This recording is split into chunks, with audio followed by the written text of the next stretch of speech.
Will Baidu stock ever get back to the 2021 highs?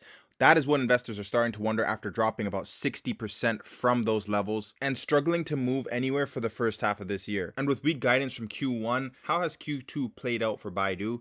Make sure you stick around to the end of the video because we will be talking about that and more in today's episode. If this is your first time here, welcome to Everything Investing. I hope you're having a great day. Today we're going to analyze Baidu's business and earnings results. We'll start with a full analysis into the financials, the top line, the bottom line, the balance sheet, the cash flows, and we'll finally conclude with an evaluation using our intrinsic value calculator seen on screen, which will identify whether Baidu is a value investment or not. And if you enjoy the analysis and the value investing perspective, please like and consider subscribing for more of this content. As always, we'll be doing this analysis in 5 minutes. So let's start. All right, so jumping into the press release here and looking at the CEO's comments. Again, all these businesses are going to mention the challenging macro environment that we're currently in, and especially in China where they're being hit with more waves of COVID. So they're really struggling out there. But Baidu does say that their AI cloud revenues maintained rapid growth momentum of 31% year over year and 10% quarter over quarter. That's pretty good. And that the Apollo Go business further solidified its position as the world's largest autonomous ride-hailing service provider. And that this business is going to allow them to further scale their operations at an accelerated pace. Additionally, their operating margin did increase up to 22% from 17% in the first quarter, and they continue to optimize their costs and enhance operational efficiency. Okay, that's great to see. And then also what they're saying is that going forward, they remain committed to quality revenue growth and sustainable business models. All right, so far so good from the press release. Now let's jump into the financials to see how exactly everything has translated for Q2. Okay, and to start, we're going to look at the statement of income. What do we see here? Let's just look at the consolidated revenue figures of 29 billion RMB. This is actually up quarter over quarter and then down just slightly year over year. That's fine. Then we look at this from a cost of revenues perspective. They have about 15 billion RMB in costs to produce these revenues here. That's actually decreasing, so that's actually a good thing year over year as well. Deduct SG&A, etc., other expenses, and we're left with operating income of 3.4 billion. Again, this has actually increased quarter over quarter substantially, but is slightly down. We could call it flat year over year, which is definitely a good sign for some investors. And if you wanted to know what this translates to on a US figure, it's right here. It's $508 million for this quarter in operating income. Then once we deduct for taxes and whatnot, we're left with a total net income here of 3.5 billion RMB. Again, a solid increase year over year and quarter over quarter. Now, they did say that those figures are actually skewed here,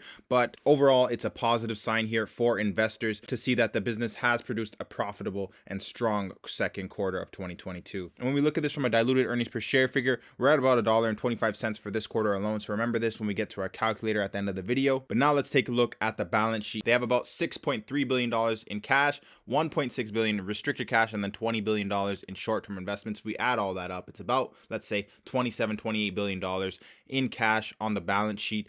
Then when we compare this to our debt figures, they have about 600 million in short-term loans. They have some convertible notes, long-term loans, etc. And then on the long-term side here, they also have the same thing. So all in all, when we add all these figures up, let's say we call it about $13 billion in debt on the $27 billion in cash. Yeah, the balance sheet looks pretty strong here for Baidu. So investors should be happy with that. And ultimately, that leads us to our statement of cash flows here. Okay, they've already done the calculations for us here. They've given us our net cash provided by operating activities of $7.7 billion for Baidu here. And actually, let's just scroll down here. We can see the CapEx figure has also been produced for us of $2.1 billion. Deduct that from the 7.7, we're left with 5.5 billion in free cash flow. Again, if we compare those numbers to last quarter or even a year ago, yeah, Baidu has definitely improved their business, especially on the cash flow side of things. And that translates also, if you're looking at this from a dollars perspective, $823 million was produced in free cash flow for this quarter. All right, now if we jump into our calculator here and we take a look at what analysts are projecting, they're projecting that over the next few years, Baidu can produce about $8 in earnings per share on an average basis. Now, if we require a 10% return, they don't currently pay a dividend. And if we can continue to grow at these revenue growth rates here of 12%, and let's say that balances out at 7% for the 5 years after that on a 15 PE, yeah, the stock could be worth about $117. Now, if we really do get to $8 in earnings per share and the company continues to grow at, let's call it 20% for the first 5 years, and that drops down to, let's call it 14% for the 5 years after that on a 25 PE, the stock would be at 356. If it drops down to a 20 PE, it'd still be at $285 per share. And then in the very worst case scenario, let's say they do start growing at negative 2.5% for the first 5 years, and then they finally get back to growth here and they start growing at 5% later on down the line.